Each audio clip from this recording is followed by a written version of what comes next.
Good morning, everybody. Welcome to the party. Today is Monday, September 22nd, 2025. This is episode 967 of your Simply Cyber Daily Cyber Threat Brief podcast.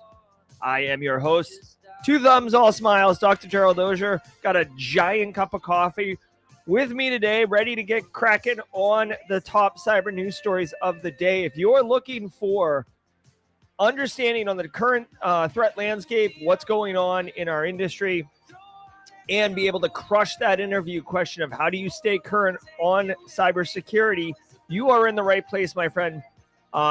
Me, alongside so many different amazing Simply Cyber community members, we are going to go through the top 8 stories of the day, and I'll be using my background and experience in the industry to go beyond the headlines and give you additional value, additional insights. And ultimately, my goal here is to make you as powerful and as awesome a cybersecurity professional as I can be within the context of this show. So if you're here for the first time, welcome to the party, pal. Let's say, drop a hashtag first timer in chat. Let us know it's your first time. How'd you find us? I'd be curious to know how that happened. But it's great to have you. If you're a long timer, Devin Grady, Not Only IT, Mara Levy, Mondo Avilia, Cyber Riskwich, Mike Bibb, Ryu, Sec, Augusta Delgado, Not Only IT. So many of you here on the regular, day in and day out. Super pumped to see you here as always. Now, every single episode of the Daily Cyber Threat Brief, including episode 967, is worth one half of a CPE. So say what's up in chat, grab a screenshot, file it away once a year. Count those screenshots up and divide by 2. I do see Haircut Fish and Jenny Housley in mod chat. Good morning to you all. And good morning to the mods in general. Guys, just so you know, I happen to be the guy on camera, and I do put some work in. I don't deny that. But the mods, there's a reason we have an I Heart Mod emote. They are they're the ones who keep the engine running. Definitely can't do it without them. Thank you so very much, mods, for all you do. All right, guys. Before we get into it, let me say shout out and holla, holla, holla to the stream sponsors, those who enable me to bring this show to you. What's up, AA Witherspoon? Episode 968, Anthony S. I thought it was 967. Let's take a look here. Episode 967. DJ BSEC is here. Whoa, what's up? All right, guys, holla, holla, holla, holla, holla. Let me say shout out and love to the stream sponsors, those who enable me to bring this, starting with Anti-Siphon Training, guys. Anti-Siphon Training, disrupting the traditional cybersecurity training industry, offering high-quality, cutting-edge education to everyone. And did you know this week, 2 days from today, Wednesday, September 24th, our very own James McQuiggan at 35,000 feet is landing at Anti-Siphon. He'll be doing a pop-up workshop in the terminal there from 12 p.m. to 1 p.m. Eastern time. Deepfakes, explaining how to protect yourself. First of all, great topic, especially in today's day and age where deepfakes are being used over and over across different, attack techniques, business email compromise, fake IT workers, et cetera, et cetera. So you'll get the gist of deepfakes, but more importantly, I don't know why my voice cracked like I'm 14. More importantly, how to protect yourself. This is going to be great if you're going to a job interview and they mention AI or deepfakes. You can just bust this knowledge up on them. Ben Willis, 25 months, blue badge. Good to see you. All right. So check that out. I dropped a link in the description below. As always, Barricade Cyber with their Fortify 365 solution. If you're running M365 and you're not properly configured, well then, go to fortify365.com today and get straightened out. Dude, seriously, if you suffer a cyber breach or data breach or cyber attack or whatever, because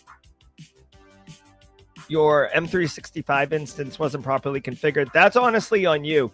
And I hate, hey, what's up, BSEC 37 months? I hate to sound so flippant as I'm big on support and inclusion, but seriously, if you have default creds, like you're not going to get any sympathy from me because you didn't do the work. You didn't harden the environment. If you don't know how to do it, that's okay. You can get help. Fortify365.com today. Get you straightened out. As always, we got Flare Academy. Big fan of Flare. Go to Simply Cyber. Hold on, this might even need to be updated. Simplycyber.io/Flare. This might be out of No, this is perfect. Russian cyber criminal forum ecosystem inception to current days. That's tomorrow, 11 a.m. to 1 p.m. Flare Academy does this once or twice a month. These really deep 2-hour free to access knowledge share workshops. I'm telling you guys right now, you will not catch me in a Russian cybercrime darknet forum or any of these forums. I just can't. Too much risk for me. But getting the word from someone who has been there, I mean, this is essentially like a prophylactic. Like, I don't need to go touch the Russian cyber criminal forum ecosystem, but I get all the benefit and knowledge from it. So go check this out. Flare Academy. It's definitely worth it. Go to simplycyber.io/Flare and see if you can catch this tomorrow at 11 a.m. Eastern time. I don't want to show my calendar on stream, but I do want to see what my calendar looks like tomorrow at 11.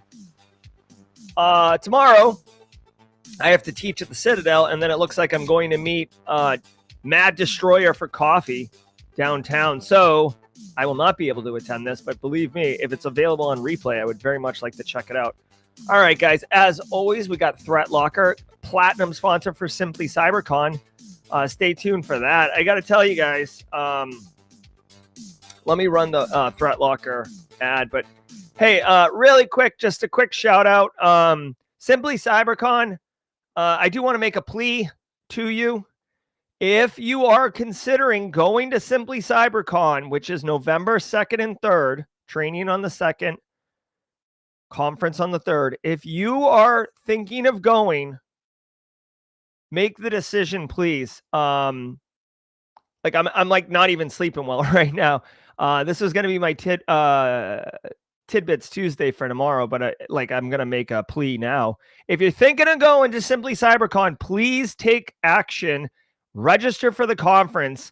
I need to know how many people are actually going because it changes lots of variables. Like how many people I need to feed. And like each person's about $114 worth of food. So like I don't want to spend more money than I need to, but I need an accurate head count. And right now it's definitely not accurate because our numbers are way lower. Either that or people don't want the conference. I don't know.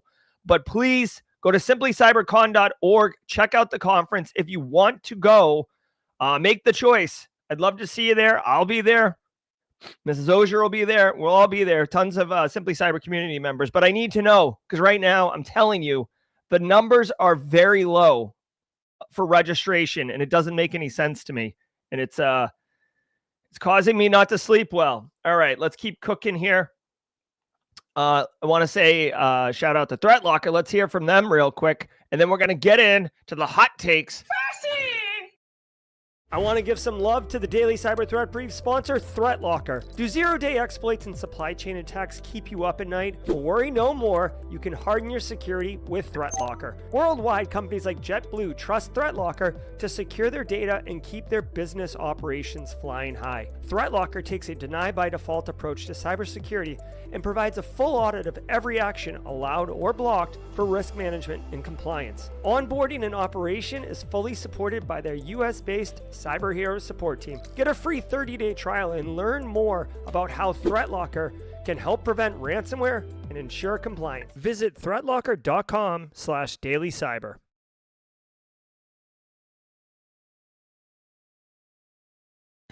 Alrighty, here we go. Do me a favor, everybody. It is Monday, which means it's Simply Cyber Community Member of the Week. We are going to be dropping that at the mid-roll. You do know her quite well, so you'll be getting some of that. All right.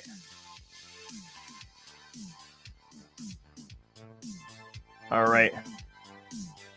Do me a favor, everybody. Oh, don't even get me started, ZMF, about the... It's crazy. If you guys saw the numbers, ask me at Jawjacking. I'll go deep on the conference stuff. It's expensive, man. All right. Put it this way. Simply Cyber is going to be the largest sponsor of the conference. All right. Sit back, relax. Let's let the cool sounds of the hot news wash over us in an awesome way. See you guys at the mid-roll. From the CISO series, it's cybersecurity headlines. These are the cybersecurity headlines for Monday, September 22nd, 2025. I'm Steve Prentice. All right, Steve. European airport disruption due to cyber attack on check-in and baggage software. Disruptions and delays continue as of this recording at several major airports, including London's Heathrow and Berlin and Brussels. The cyber attack took out the airport's check-in and baggage systems, forcing staff to resort to pen and paper, forcing many airlines to cancel flights, and of course forcing many travelers to wait or make other plans. The cyber attack specifically targeted the Muse software platform, which, quote, allows different airlines to use the same check-in desks and boarding gates at an airport rather than requiring their own, end quote. Muse is developed by Collins Aerospace, which itself is owned by the aerospace and defense conglomerate RTX Corporation, formerly known as Raytheon Technologies. Efforts to restore systems continued into Sunday. What? SMS scammer. Hold on. Raytheon has been renamed? That can't be right.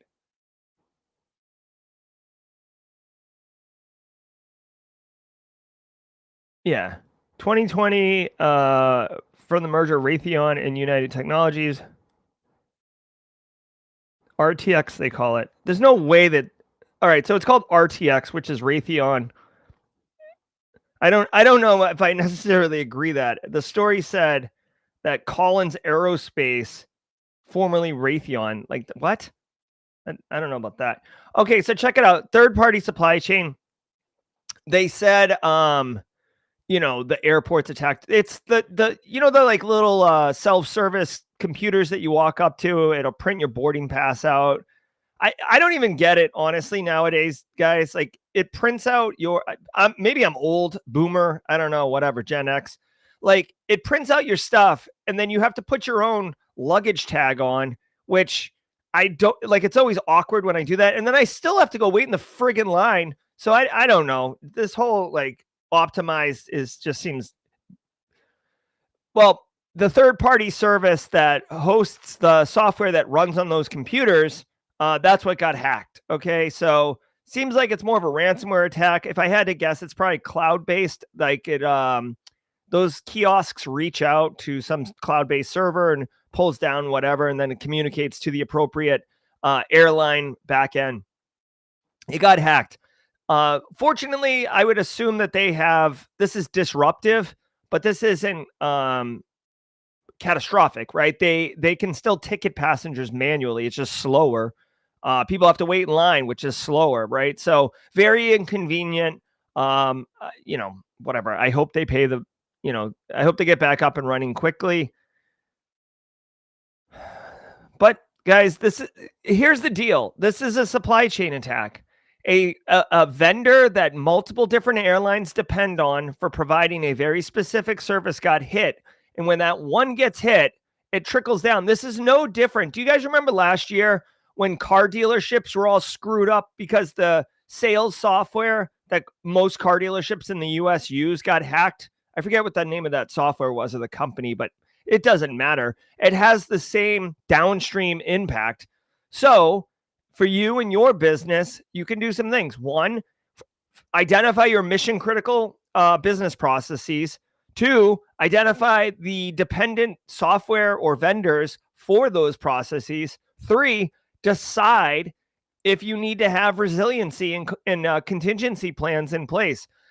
I just want to point out, business continuity, it's not free, okay? Like, for this example, if you were going to have another backup software solution, I mean, how are you going to have that? Are you going to be paying for a software you don't use? Probably not. CFOs don't like that, right? So then you don't have a backup? No, I don't know. Maybe you find one, you select one, and then you're at the ready to spin it up.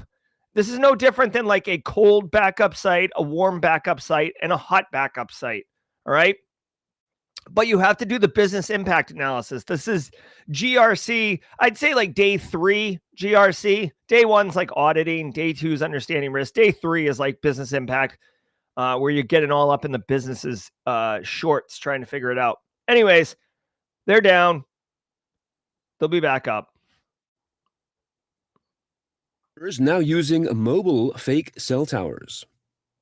A report in Wired shows how scammers are now using SMS blasters, which work like a portable cell tower, tricking people's phones into connecting with them as the towers themselves drive by.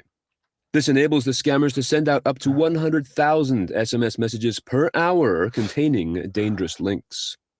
The technique, which is currently active in some Asia-Pacific nations as well as in Western Europe and South America, can impersonate any sender and does not need to access actual phone numbers to send its messages. This is because the SMS blaster simulates a cell tower, essentially forcing any phone in its vicinity to connect with it. Legitimate cell carriers say they have no power or ability to prevent this. Yep. GPT.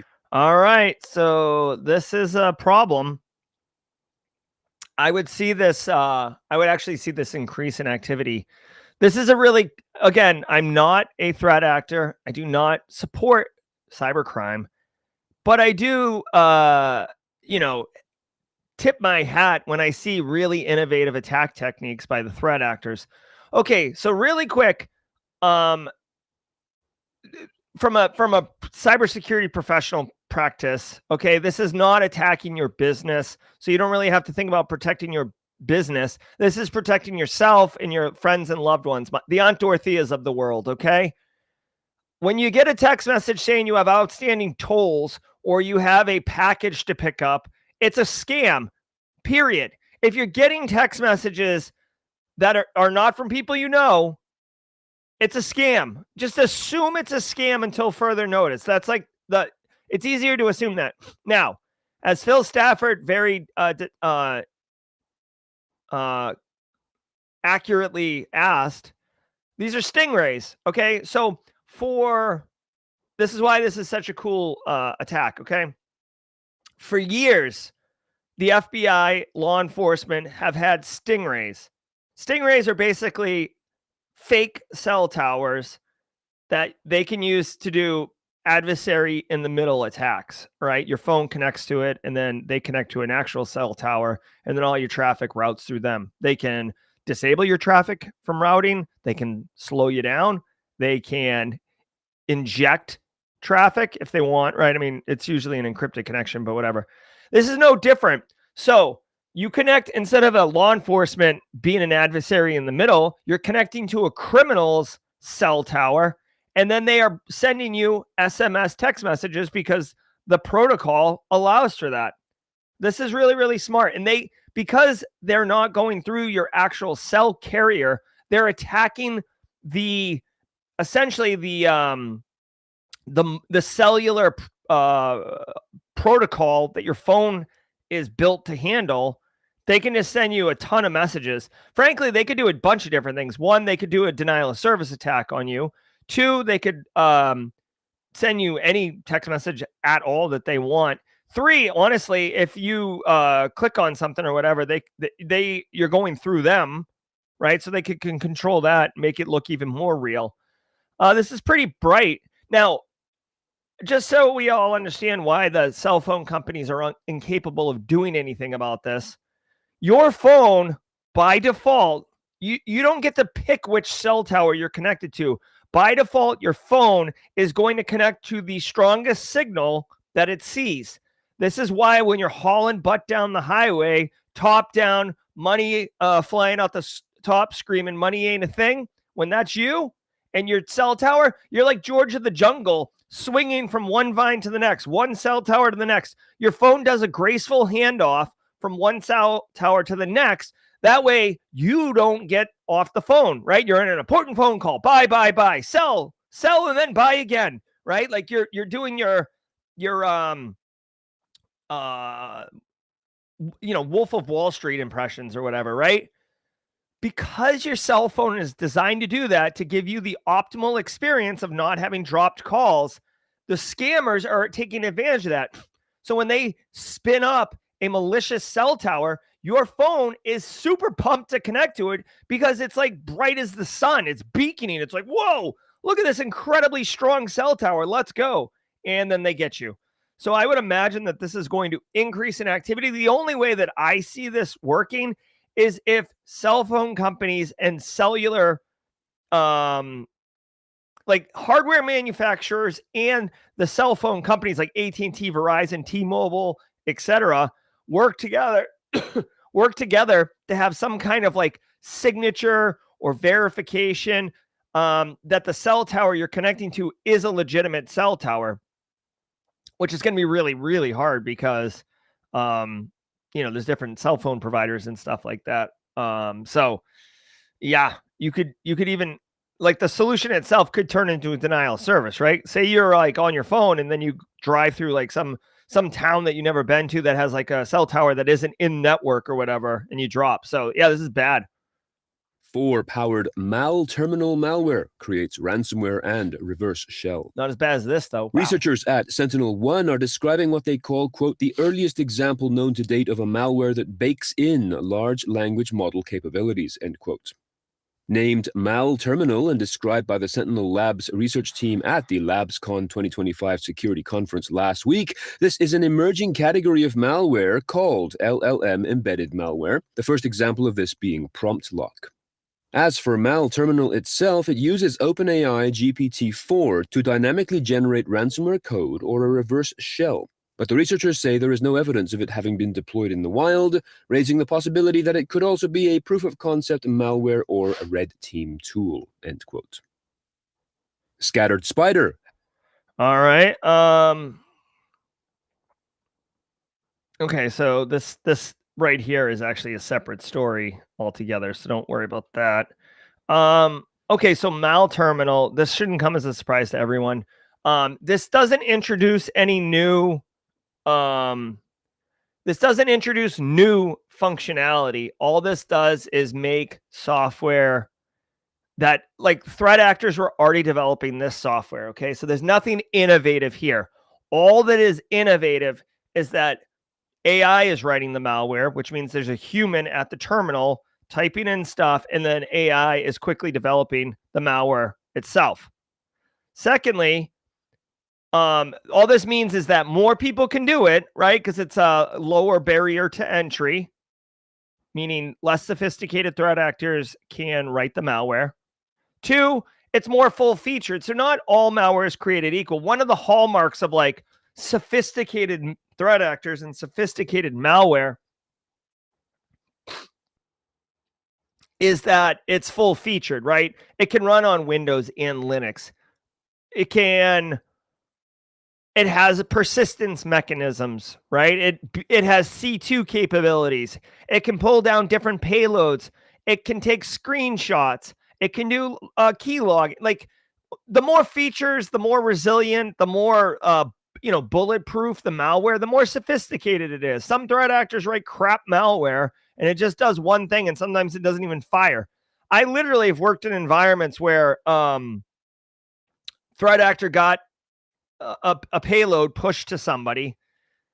Like this specific moment I'm thinking of, it was an IT admin with domain creds, of course, and he was trying to run the malware, and the malware wasn't firing correctly.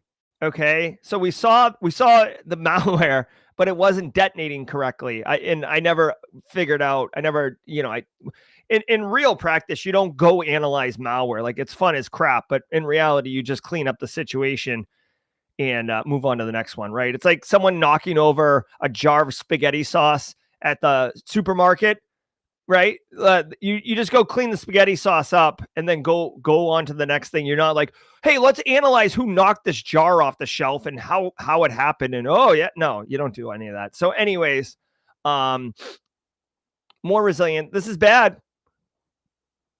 This is bad. This isn't good.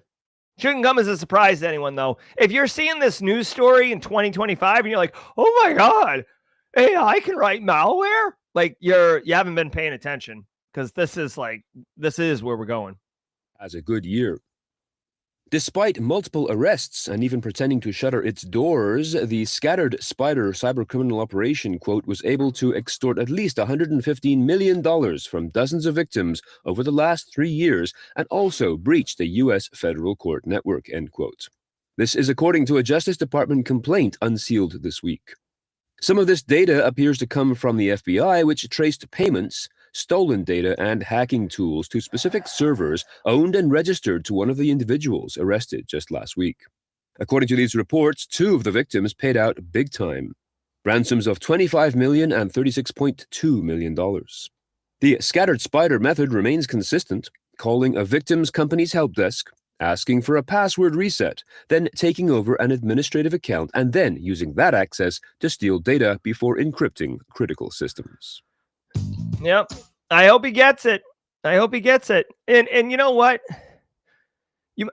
The old me would have been like, well, he's 19. Like, let's give this guy an opportunity. Dude, $115 million. There's no way you were like, oh, my only crime is curiosity. Like, no, you're a criminal. Like, you're straight up robbing businesses and people. By the way, I don't know about you guys, but like, again, everybody's got their own experiences. Everyone's got their own life. When I was 19, I was a complete knucklehead. Okay. I was incredibly destitute. I worked for food. If you gave me $115 million when I was 19, you would know that I had $115 million. I would be partying. Like, I'd be like Weezer, and that Mara Levy knows what I'm talking about. That song, like I Can't Stop Partying by Weezer. So I don't know these guys, but anyways, they got arrested. I'm sure this is going to be one of those situations where law enforcement leans on them to lessen the punishment in order to out their friends. And you can be thick as thieves and everything, but when you're 19 years old and you're told that you will spend the rest of your life in jail, or you can spend part of your life in jail if you tell us who your friends are, I feel like that's pretty compelling negotiation. So we'll see. TLDR, though, Scattered Spider, they have a very consistent attack technique. They call help desk. They get help desk to change the password. They log in and they have access now and they do bad things. Okay.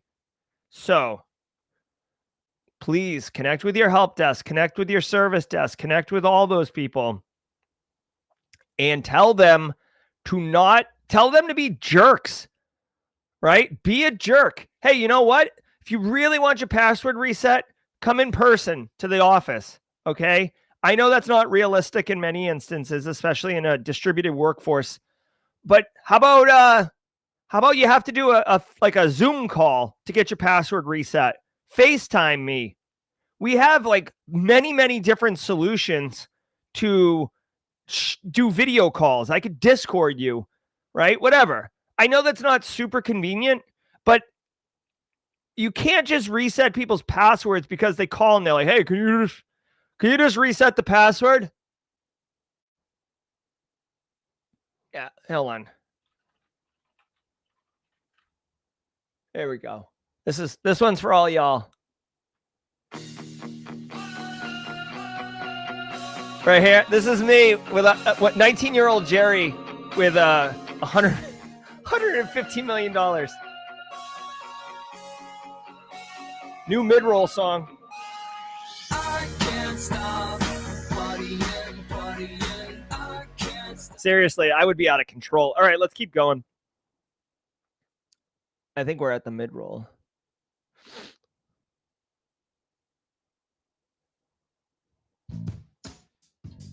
Huge thanks to our sponsor, Conveyor. If security questionnaires make you feel like you're drowning in chaos, you're not alone. Endless spreadsheets, portals, and questions, always when you least expect them. Conveyor brings calm to the storm. With AI that autofills questionnaires and a trust center that shares all your documents in one place, you'll feel peace where there used to be panic. Find your security review zen at www.conveyor.com. That is CONVEYOR.com. All right, let's cook.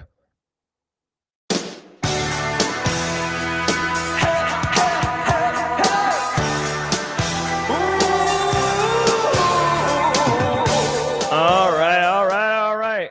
You know, honestly, Mara Levy, I feel like Ratitude is kind of like the Blue album is just so strong that Ratitude kind of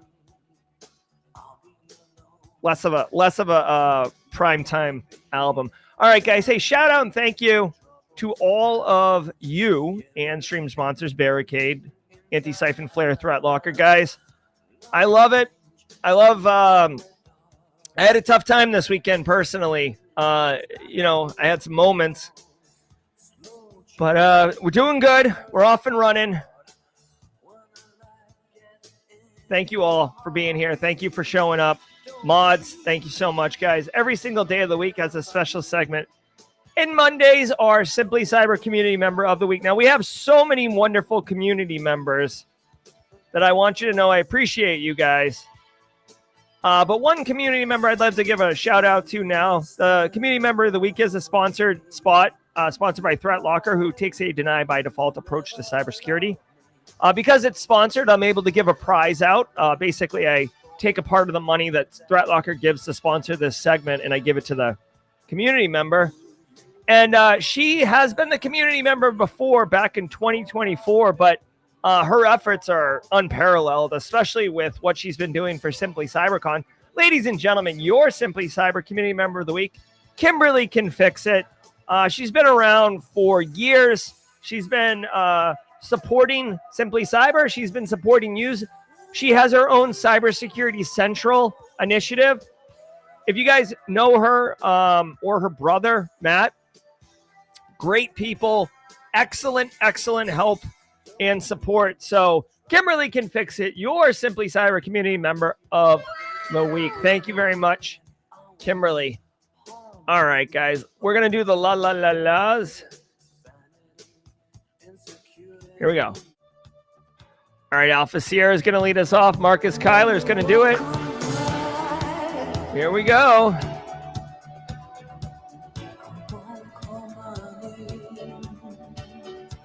Let it wash over you in an awesome wave. Here we go.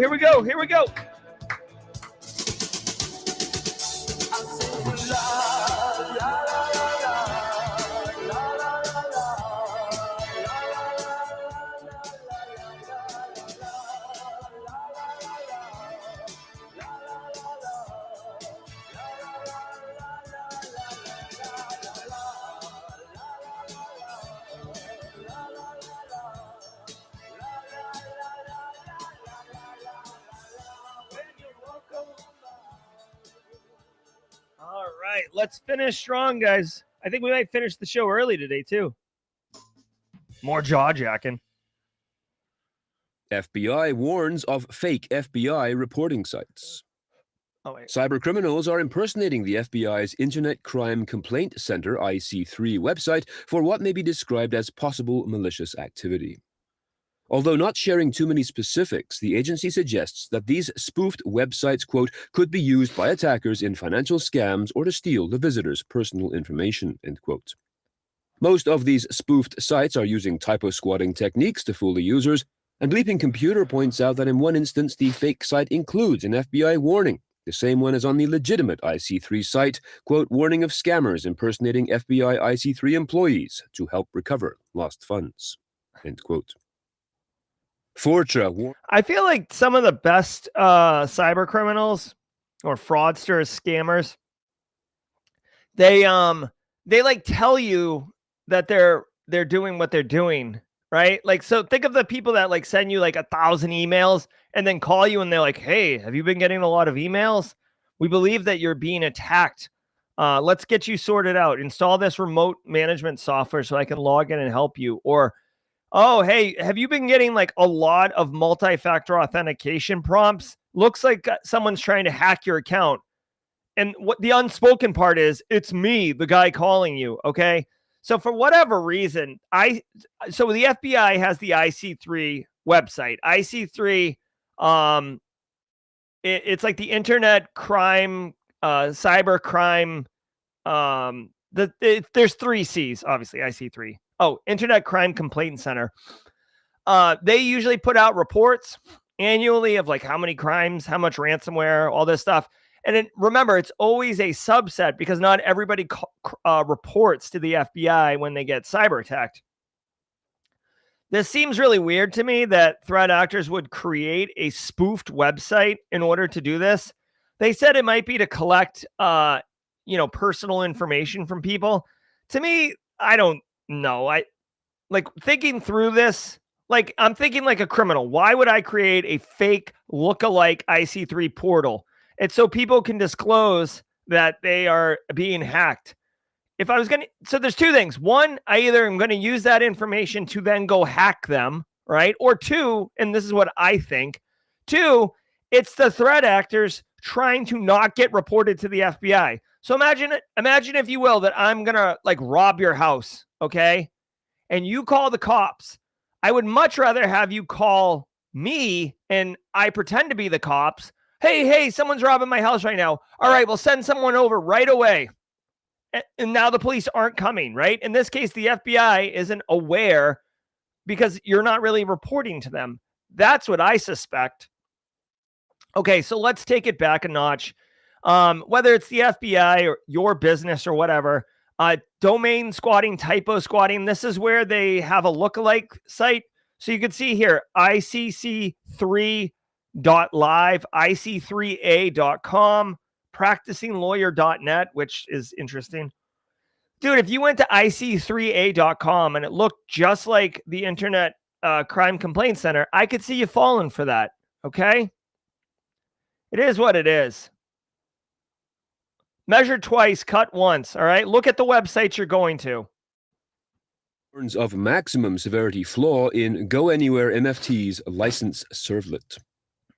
The security technology company, quote, has released security updates to patch a maximum severity vulnerability in GoAnywhere MFT's license servlet that can be exploited in command injection attacks, end quote. GoAnywhere MFT is a file transfer tool. The flaw, which has a CVE number, is caused by, quote, a deserialization of untrusted data weakness and can be exploited remotely in low-complexity attacks that don't require user interaction, end quote. While Fortress stated that the vulnerability was discovered over the weekend, it did not specify who reported it or whether the flaw has been exploited in attacks. ChatGPT. Okay. GoAnywhere, which I'm pretty sure is one of these like enterprise grade remote management softwares. I don't know what MFT stands for in this instance.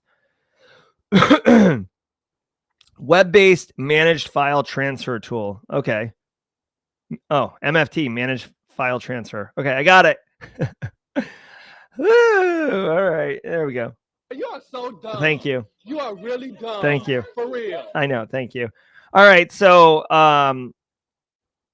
dude, it's been a minute since we had a file transfer debacle, right? Need we forget about Madam Cleo's file transfer solution and then the Progress Move It software before that? So GoAnywhere has taken a turn in the barrel.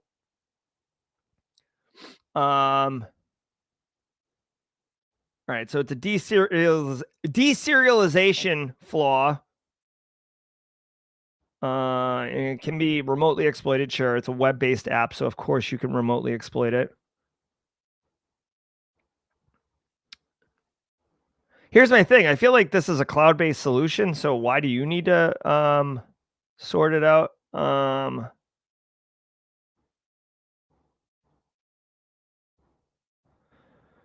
All right. So if you have an admin console that's remotely accessible.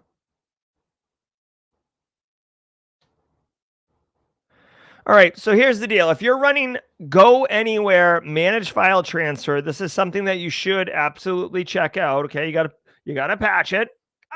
You gotta patch it? Honestly, I think the solution here is to not make the admin console internet facing, right? Put it behind a VPN. Put it behind, like, if you can, like Citrix or something like that. We are going to use Eric Taylor, who just jumped into the green room. What's up? All right. Ooh, pretty low. All right, so check it out. This is one of those ones where the CVSS score is 10 out of 10. So remotely accessible, pretty gnarly, can be low complexity for exploiting, but within the next 30 days, if you're running this, you have a 0.2 of a chance of being exploited. So what I would say is, take action on this, but you don't need to stop the stream and get after it. What I would say is, if you don't know if you're running GoAnywhere, managed file transfer solution in your environment, then go check that out. You should know that. This is not like, something that Carl sets up. Like, this isn't something that's just kind of like set up. This is an enterprise solution. So you would know. You can go talk to the application team or infrastructure team, and they should know. He can be prompted to solve CAPTCHAs. According to Dorian Schultz of the AI security company SPLX, ChatGPT can be made to solve CAPTCHAs despite being prevented from doing so according to its own policies. Schultz first describes how he convinced ChatGPT 4.0 that the exercise they were undertaking was designed to only identify fake CAPTCHAs. He then copy-pasted the discussion from this exercise back into ChatGPT and referred to it as, quote, our previous discussion, end quote, which was sufficient to allow the application to solve some real one-click CAPTCHAs, logic-based CAPTCHAs, and text recognition ones. It still had some difficulties solving image-based ones requiring the user to drag and drop images or rotate them. However, the researchers suggest this may be one more step along the path towards making CAPTCHAs obsolete. Jaguar. Yeah, okay. So there we go. I mean, it's been a joke for years that like, I'm not a bot. Like, click on the fire hydrants, solve, like, read these letters. Of course that AI is going to be able to solve these things. I've heard, how like sometimes Google would be like, prove it's you. I've heard that Google will like look at your behavior. Like, a human behaves differently, much differently than like software, right? So there's like randomness to it, and it's very like chaotic as far as like the way a human like uses the internet. Okay. And I've heard that Google, who does a lot of the CAPTCHA stuff, can like look at that and be like, oh yeah, this is clearly a human. So we're going to bypass CAPTCHA in this instance. I've heard that. Dude, that I don't know what to say about this. I mean, CAPTCHAs are fine. It's a way to protect your web app from bot activity, but they're just gonna have to come out with a new CAPTCHA. There's a bunch of different options for CAPTCHA. I'm not surprised with multimodal AI. I'm surprised this hasn't been done, last year, honestly. Okay. Land Rover hack, a lesson in the vulnerabilities of smart, connected factories. As the shutdown of Jaguar Land Rover JLR continues into another week with longer delays possible, the severity and complexity of the hack is now being made clear. The company, which is owned by India's Tata conglomerate, quote, outsourced JLR's key computer systems ranging from its networks to data connections and its cybersecurity, end quote, to Tata Consultancy Services, TCS, including an upgrade of JLR factory systems to the latest software from the German company SAP. This was all done in the interest of creating a collection of highly efficient, high-volume factories for its signature automotive products. In short, according to an article in The Guardian, quote, the fact that everything is connected in JLR's systems appears to have become a vulnerability. When it discovered the intrusion, the car maker was unable to isolate factories or functions, forcing it to shut down most of its systems, end quote. If you have... Wow. All right, dude, this is the CEO of Jaguar. Like this guy definitely, I don't know, whatever this guy's saying into his ear, it's not making him feel good. I would be pissed. Now, they say here that this could cost hundreds of millions of pounds. I agree with that. This is more accurate. This was being reported last week as costing Jaguar $98 million a day in lost revenue, which I was like, no, like that's ridiculous. Like you'd have to sell like 100, we did the math or something. It was like 1,000 Jaguars a day. Like I feel like everybody would have a Jaguar like that. So to me, that wasn't really accurate reporting. Hundreds of millions of dollars lost. Absolutely. Guys, it's a hyper connected manufacturing plant and they got screwed. All right.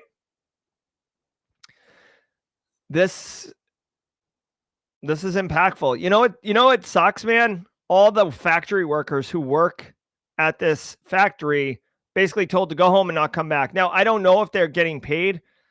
Some of that staff can be hourly, which means like they basically got laid off until further notice because of this cyber attack. So, cyber attacks, they do more damage than just a bottom line of a business, right? It's, I'm sure the threat actors feel like this is some faceless multi-million-dollar business that can afford to take the hit.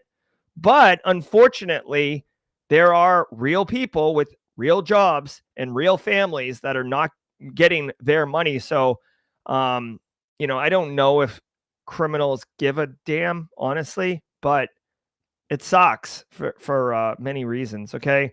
As always, ransomware, you should do tabletop exercises to help mitigate the impact of ransomware, meaning how quickly you can recover. Do you have good backups? Do you have good resiliency? Do you have a plan?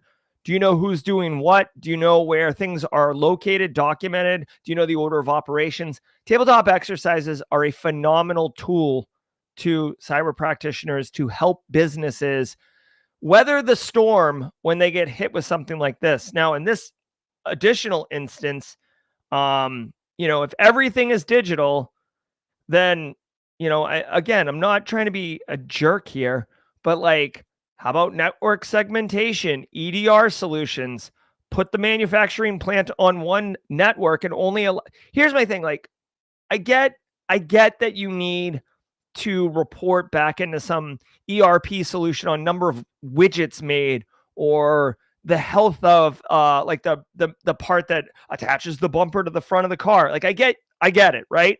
But I'm going to oversimplify it here. I feel like the manufacturing floor, like how many computers are like what needs to speak into that?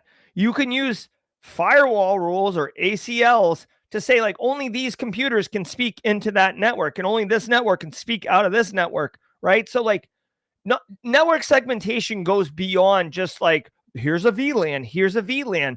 You're supposed to intelligently decide what needs to speak to what on what, even to the level of like what services, right? Because if you do those things, you can limit a threat actor's ability to move laterally through your environment and cause massive damage, right? Think of it like this. It's like having an office building, right? And you lock every door in the office building, not just the front door. So threat actor breaks in over the weekend and now they can't get into every room and ransack it. They have to work to get into every single room, every single network segment. And they don't necessarily know which rooms have value and which rooms have whammies, press your luck whammies. So they spend all their time, energy. In fact, you can even go further and create honeypots, honey tokens, honey, accounts, all the honey, right? Which is a great active defense technique. And that way, when they do try to jiggle a doorknob or something, you get notified. Hey, someone's touching a honey account that you created that no one should ever touch. Someone's trying to hack into a server called Crown Jewels, which, obviously doesn't have anything in it. Network segmentation is great. I love active defense and cyber deception. John Strand's got a class on it that's phenomenal. Some thoughts on the news from today or about this show in general, please be sure. All right, let's keep cracking.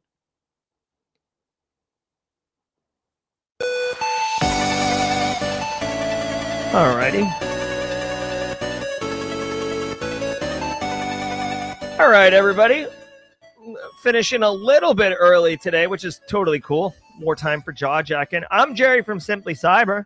This has been episode 967 of your Simply Cyber Daily Cyber Threat Brief podcast. I was your host, two thumbs, all smiles, Dr. Gerald Auger. If you got to get out of here, holla back at you. Here's 10 more minutes for you. If you're going to stick around, let's do some Jawjacking. Until next time, stay secure. Ever wonder what it takes to break into cybersecurity? Join us every weekday for Jawjacking, where industry experts answer your burning questions about the cybersecurity field. Live, unfiltered, and totally free. Let's level up together. It's time for some Jawjacking.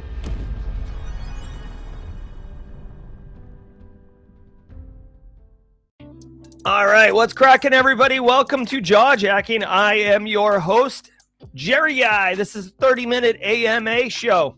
You got questions? I'll do my best to get answers. We got Eric Taylor in the green room, some mods in mod chat, and all of you, as always, in chat. Love it, love it, love it. If you got a question, put a Q in front of it so I know it's for me. Had a great weekend. Got to watch the New England Patriots implode.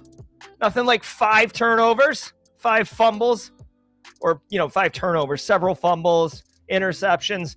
Really looking great. Chuck Sapp's in the house. Hey, if you didn't know, James McQuiggan at 35,000 feet, 33 months, blue badge. Hey, 10 gifted subs coming into you right now. So if you're one of those people, do thank James McQuiggan at 35,000 feet. James, thank you so much, dude. Looking forward to your anti-siphon talk. PSU Edon says, are you all set for episode 1000? No. I have done 0 prep for episode 1000.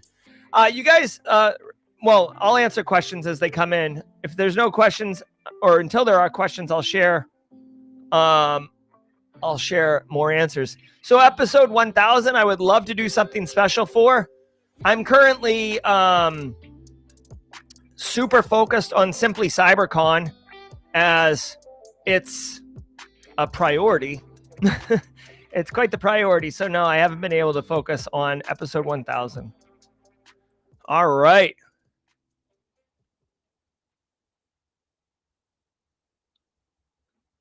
All right, everyone. So did the deep fake video make it to Simply Cyber? I can't seem to find it. No. So RandomX is talking about the Perry Carpenter workshop where he basically had Santa say some horrible things. That is not there. Perry was supposed to release that on his channel. You can go to, or his podcast, Fake, F-A-I-K, Fake is his. You can find him that way. How's the weather in South Carolina? It is gorgeous. I went running on Saturday and Sunday. Big fan of that. Cyber Risk Witch asking if she can donate. I mean, if you really want to, yes, you can. Let me see if I can figure out how to do that. I'm not asking. Does anyone? Oof.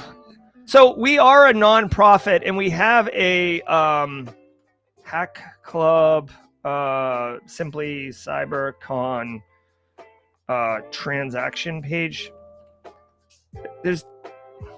I'll have to. Cyber Risk, which I'll get back to you on that. Here's the deal.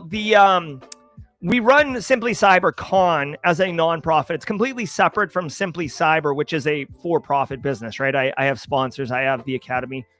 So we manage it. Just become best friends. Yep. And we have all of our financials publicly available. Anyone can go look at the financials and see the money coming in or out. I believe that's how you can donate if you want Cyber Risk Witch. But you know how the best way you could donate? Buy a ticket. James McQuiggan with a super chat. I'm also delivering a deep fake talk this week on anti-siphon, anti-webcast. Yeah, James, that's what we're talking about. James, that's what, buddy, maybe you showed up late. I'm talking James McQuiggan right here, buddy. 2 days from today, Deepfake Explain. You don't want to miss this. I'm a big fan of James McQuiggan. Big fan of James McQuiggan. All right, let's keep going. All right. Halloween special show. We've done those in the past. Do we have an episode on Halloween? Let me see. Halloween does fall on a Friday. I don't know. Maybe I'll wear a costume. I feel like I wore a costume last year for like a minute. Black hoodie on, doing my Tyler Ramsby.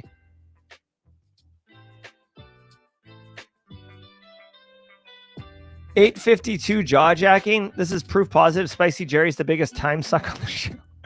Okay. All right. Do episode 1000 live. Okay. I do every episode live. Maybe I don't know what that means. Let's see. When you had Mount Cashmore and others live in studio, that was really good. Oh, I see what you're saying. Thank you. Maybe we'll do that. All right. All right.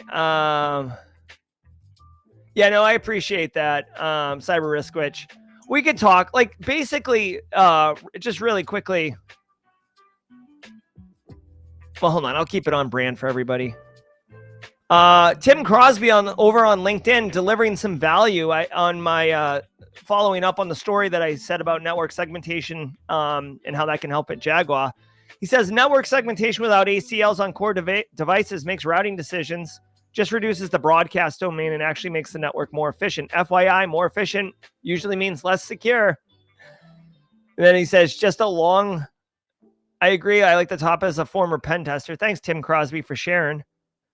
Viper, I'm not even reading these in advance, so I don't know what I'm going to get here. AZ900, how hard is it to pass? Is this something that can be studied and taken in a few days?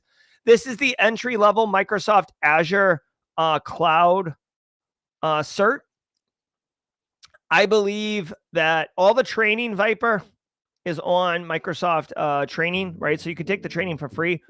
I believe, I haven't taken this, but I believe that you could study and then take this and pass it in a few days if you really committed to it.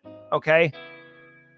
Mickey says about scattered spider TTPs, when they call help desk and get the password, the account gets reset. Can MFA foil this? So I believe if they just reset the password, yes, technically MFA would thwart this. I do believe that scattered spider is trying to get the MFA also reset, because what they'll do is they'll put their own device in the MFA. Let me see. Scattered spider MFA. Eric, have you seen this?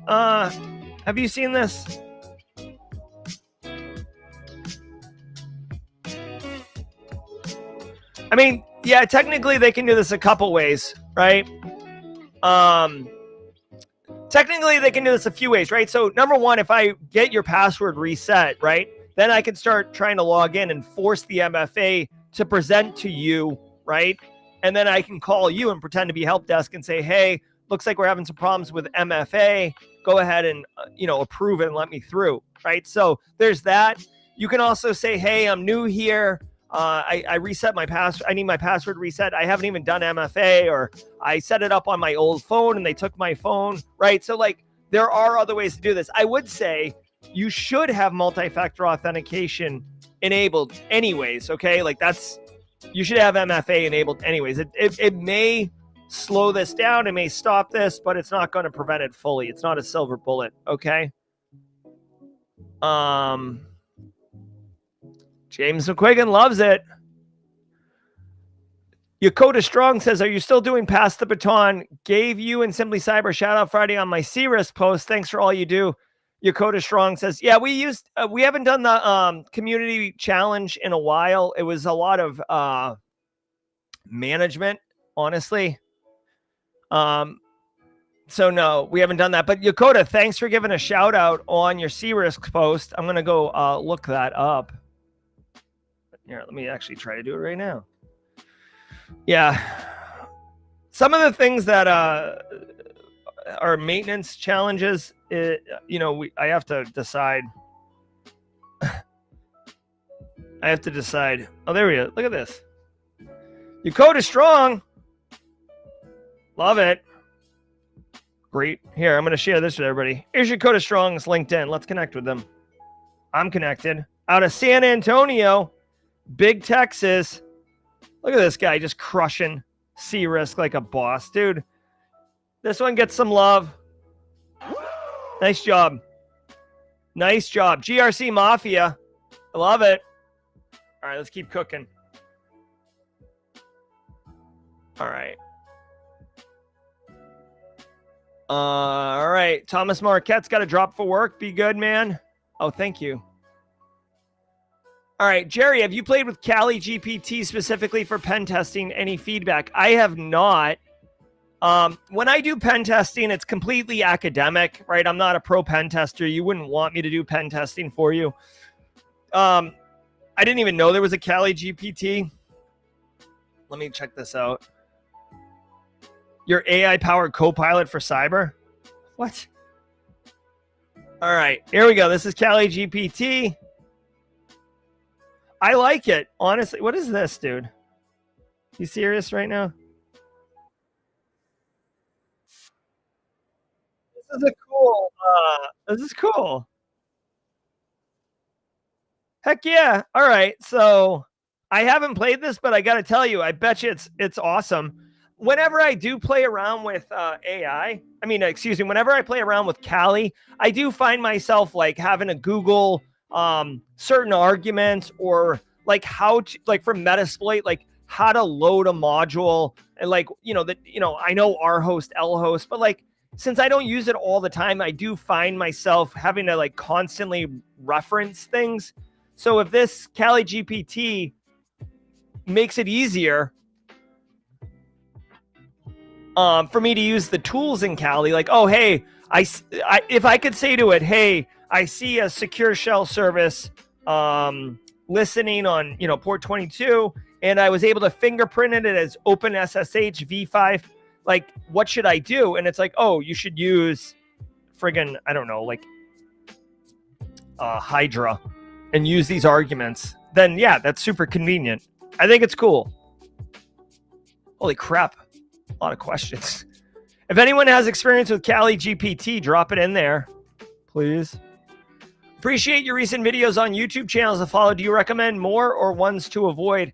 Well, I don't want to... ones to avoid, I don't know.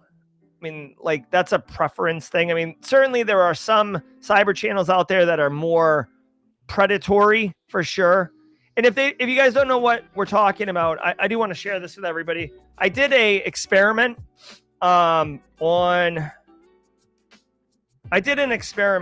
okay? See if I can find this. I released 3 videos back to back to back. These 3 videos right here. Master these skills, interview questions for GRC analysts, and YouTube videos. And all 3 of them I released at the same time, and they all point to each other. All right, so it was an experiment. You could see the YouTube one, I have 7,000 views, and it has high velocity. So I picked 9 YouTube channels that can give you more value than a college education. And I picked 9 that complement each other, not 9 that teach you pen testing. I just realized this is kind of funny. I'm talking about how it can replace a cybersecurity degree, and I'm wearing a UMass Amherst sweatshirt, which is kind of funny in the video here. I'm going to drop a link to it. I will say that channels that I did not include in the video that I would recommend, check my video.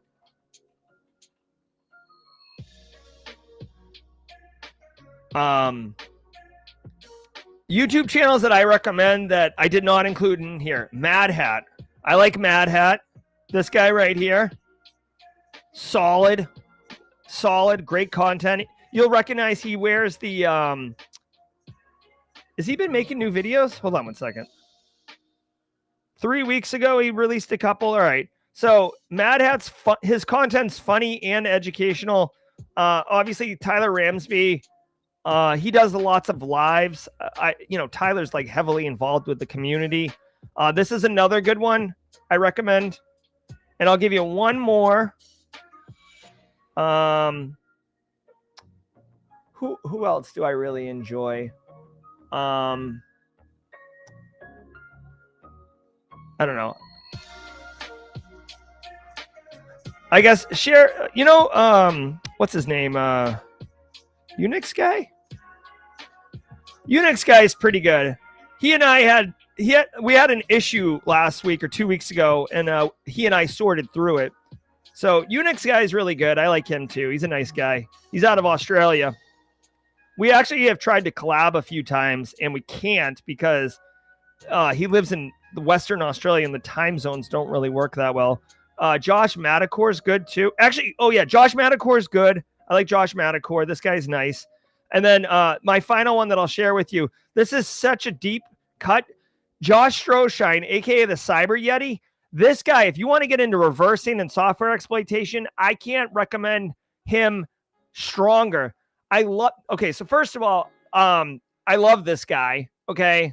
Like literally, this guy and I went to college together, we went through PhD together. He is such a smart, he's such a smart guy, but he's incredibly, incredibly good at educating. Like a lot of people think that educating is just repeating what you know to somebody. It's not. There's more to it, and he is exceptional at it. Oh, yes. Yeah, I see that. So these are the options. He really should change his he should change that. All right. How can I convince my job AI is good for the company? Your company doesn't think AI is good? That's insane. I mean, with all due respect, Soulshine, AI is delivering value across every dimension. I can't believe that leadership at your company doesn't see value in AI. Yikes. If it were me, I would demonstrate it through use case. Like when they're like, how is it, Soulshine, that you're able to get work done 10 times faster than everybody else? You're like, I don't know, AI maybe. Have you heard of CIMP, Certified Information Privacy Manager? No, I have not heard of that. I have not heard of that. So if anyone in chat has heard of it, drop it in chat. Remember, for any certification, the rule of thumb is, are there jobs asking for that cert? If yes, then it's worth it. If no, it's not worth it. I haven't heard of that one yet. What's a good deepfake tech? There's a couple out there. I cannot remember. There's one that I like. There's one that I installed, or it didn't work for me, but Perry recommended it. I would recommend, honestly, Soulshine, I would recommend going to Perry Carpenter's website, or not website, YouTube channel. Here, let me.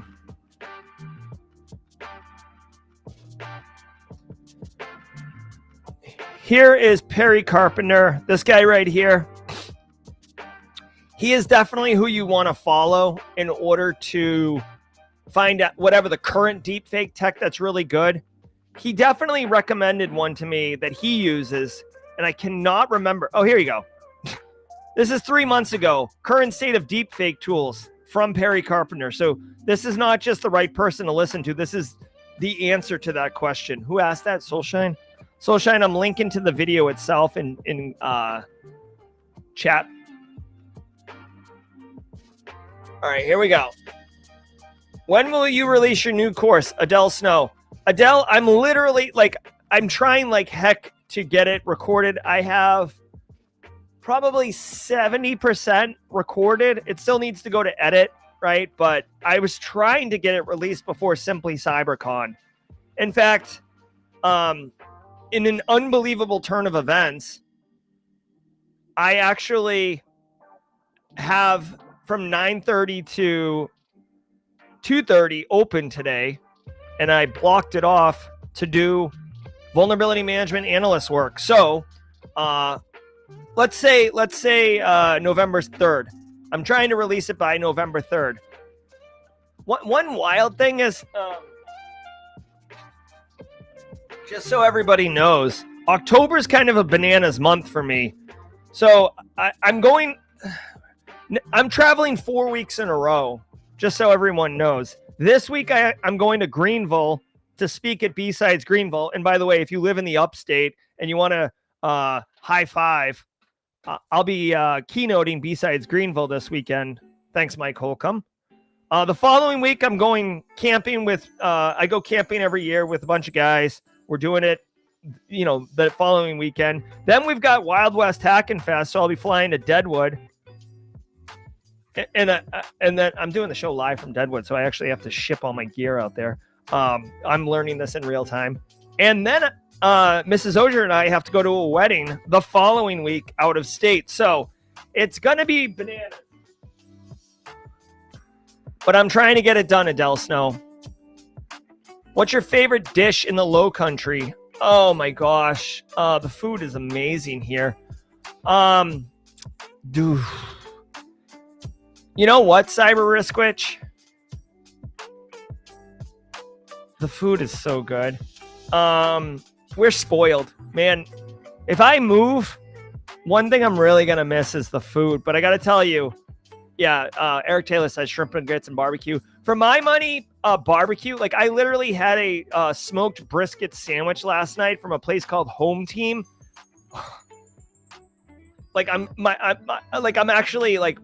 I can feel my mouth salivating as I just think about it. Honestly, if you guys want to make a trip here, this is kind of it's not really a hidden gem anymore. What is it? This place right here. This place right here is called Palmyra. It's in West Ashley. So it's not super obvious. It's not super easy to get to. This place is ridiculous. Okay, like this place is so good. They open at 11 for lunch. Mrs. Auger and I went there. You have to get there at like 10:30 to get in line. That's how good this is. Oh my God. This right here is where it's at. All right. This is the answer. Oh, just thinking about it. Oh my God. Oh my God. Okay. My stomach's rumbling. Any videos on fraud detection? No, I don't have fraud detection videos, Stones fan. Is Jim Lund in chat? Jim Lund is not in chat. Stones fan, I would say connect with Jim Lund. He is he works in our, he's a Simply Cyber long time. But this guy right here. This guy right here, longtime Simply Cyber community member, big GRC guy. You can see here, he's president emeritus of Twin Cities chapter of Certified Fraud Examiners. This guy knows fraud. You can even see here in his LinkedIn header, it says fraud protection in here. Connect with him, Rob, and there he is. Jim, I say your name and Jim appears. All right, so Jim, Jim is in chat. Connect with him. Thanks, Jim. And Jim, as always, dude, thanks for all you do. All right, let's keep cooking. Ronell Wood, any advice? I start my new tier. Ronell Wood, any advice? I start my new tier 1 SOC role in 2 weeks. Have a strong drive to get the tier 2 within a year. I plan on doing extra. Staying late, get certs. Yes, sir, Ronell Wood. All right, so for my thoughts, Ronell Wood, number 1, I would absolutely do the following things. Yes, you're right. Level up, put in the time, work, okay? Also, if you can, start developing skills that SOC 2 tier 2s have, right? So maybe writing detections, right? I don't know what your tier 2 SOC people do, but look at what they're doing and try to pick up those skills. I would even start trying to do SOC tier 2 work, right? Like don't get out of your swim lane, right? But if you have an opportunity, you're doing work, and instead of handing it off to tier 2, you're able to do the tier 2 work, that would help.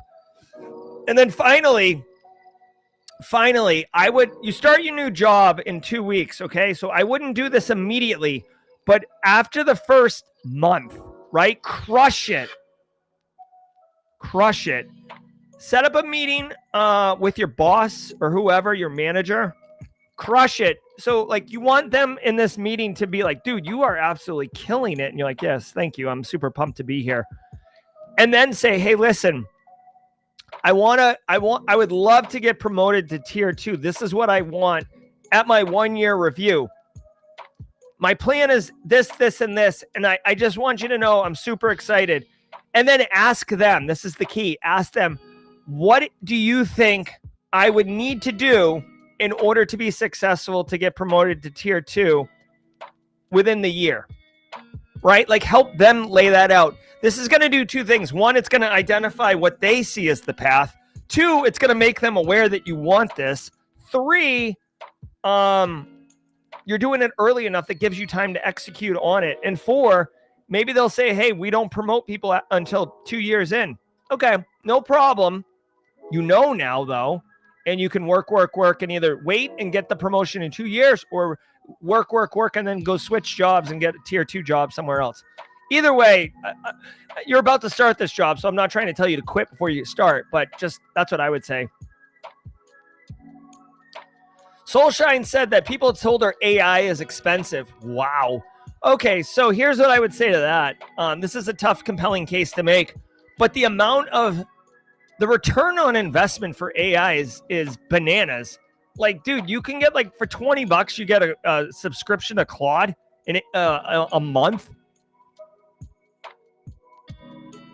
I don't know. To me, that is penny wise, pound foolish that they think it's too expensive. Viper says, have you thought about a Simply Cyber Udemy account for instructional videos?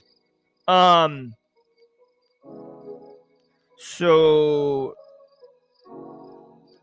I don't know if you know this, Viper, and maybe I'm confused. I'm going to share this, but let me know. So instead of creating a Udemy account, I have an entire school for this, right? So I have an entire academic platform that people can go to get education and instructional videos. I also want to let everybody know here. Let me drop a link to that. Worth noting, since we're here, we just had 2 new courses drop. For you GRC people, we had Cyber Risk Management Foundations drop. This is Steve's course around risk management framework. And we had Ryan Yeager drop another one for our offensive friends, Hacking Linux. Dude, both of these are priced ridiculously low. This is a full 60 lesson course with a capstone project.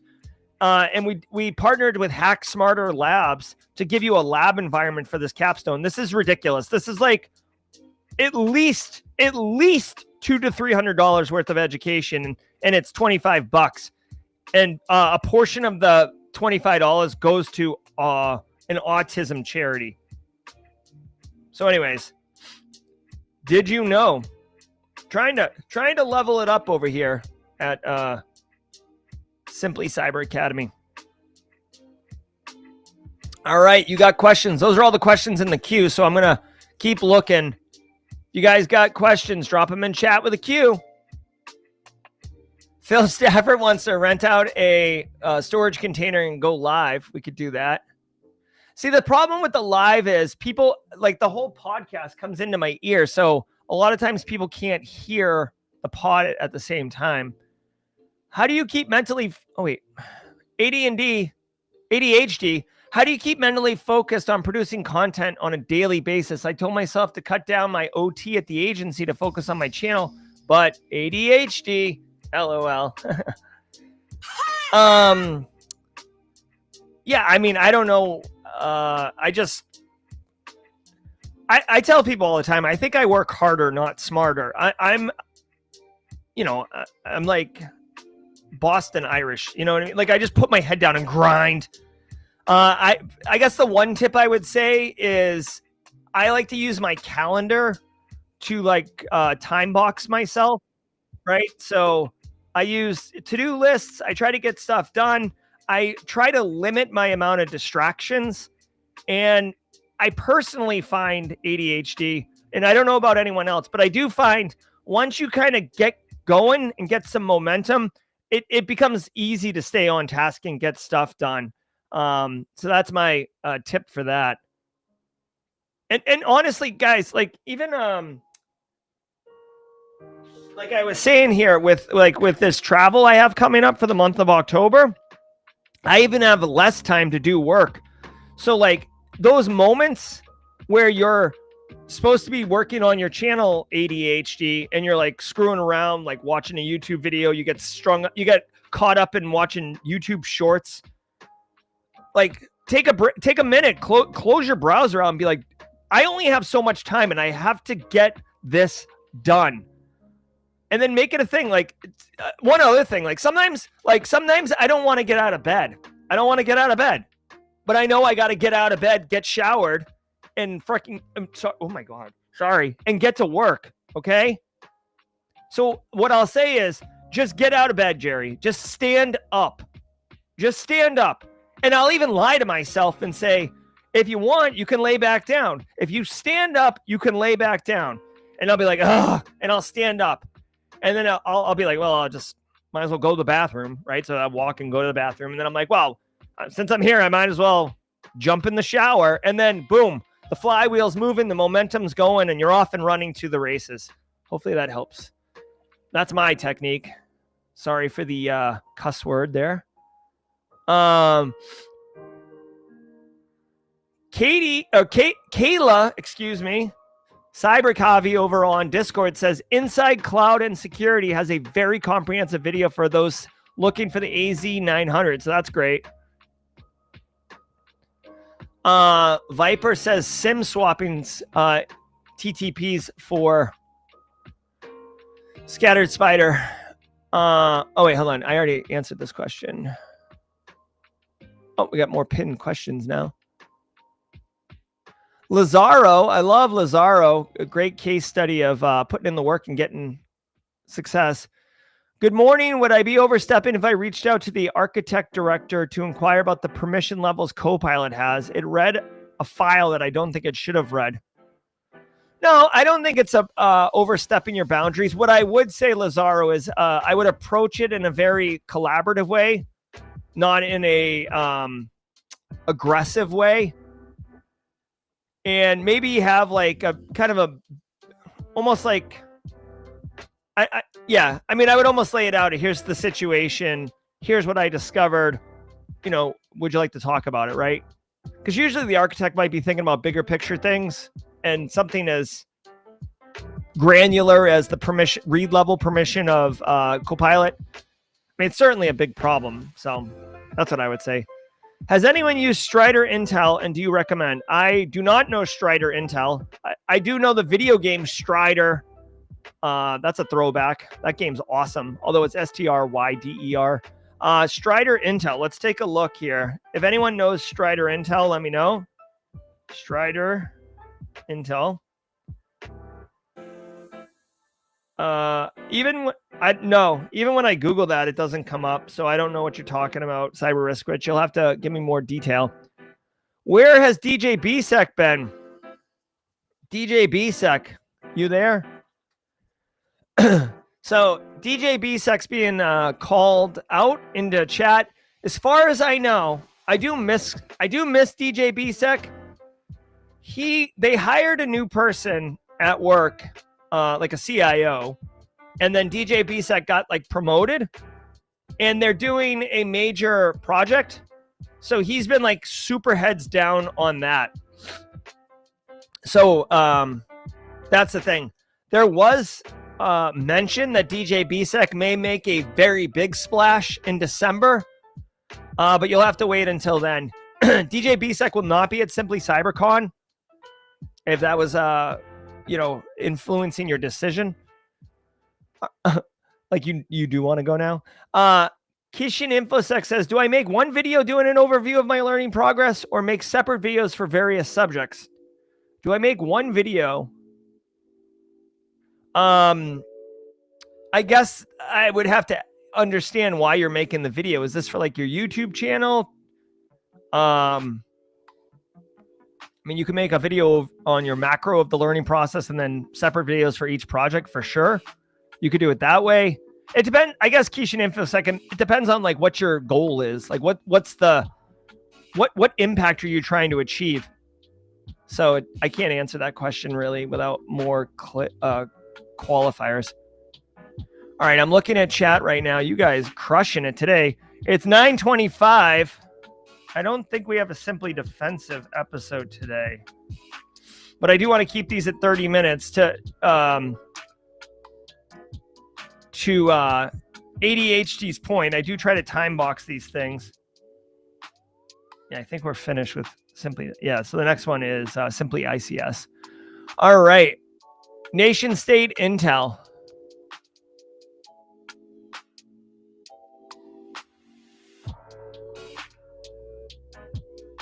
All right, continuing to look. All right. Oh, by the way, I do have a use case. You know how like they have these like super, like you can make a web app like just by prompting AI, some of these AI tools. I thought of a AI web app tool that would deliver incredible value to this community. And if I get done with my vulnerability management analyst class, my reward for myself is to make this app for you all. So I'm super excited. Oh, Kimberly Can Fix It is in chat. She said she hasn't been available, but she's here now. So Simply Kimberly Can Fix It was the Simply Cyber Community Member of the Week. She's about to find out. All right, she just found out. All right, continuing to look at chat. I did play Magic the Gathering this weekend. Felt good about that.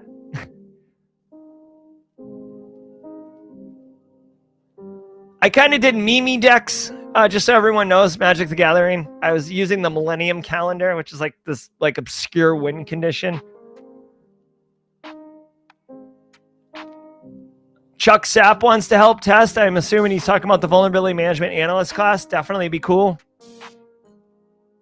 Kimberly says it wasn't necessary to make her community member of the week. She's just happy to help.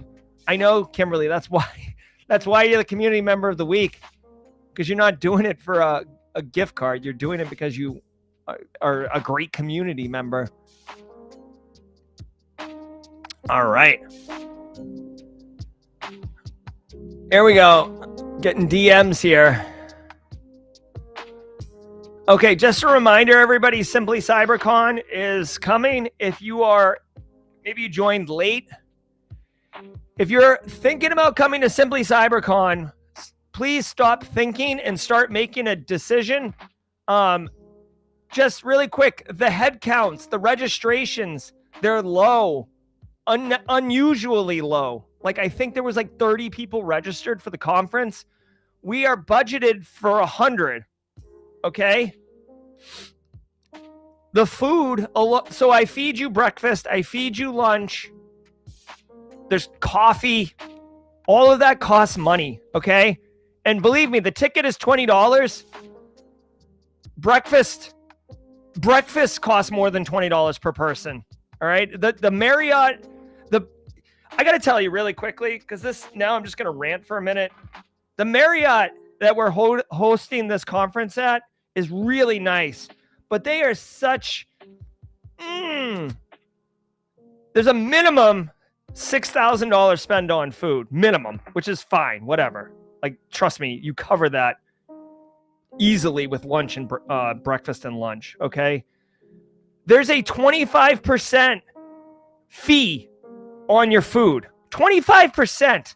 So it's really like an $8,000 minimum, which they were happy to point out that that's just a standard practice across all Marriott properties. I'm like, oh, thanks. I don't remember that during the sales portion of the call. All right. So anyways, simplycybercon.org. Go check it out. Daniel Lowry will be there, all caps, yelling it out. Jesus, I love it. I know Kathy Chambers is going to be there. Daniel Lowry is going to be there. Justin Gold agrees that auto gratuity is insane. I agree.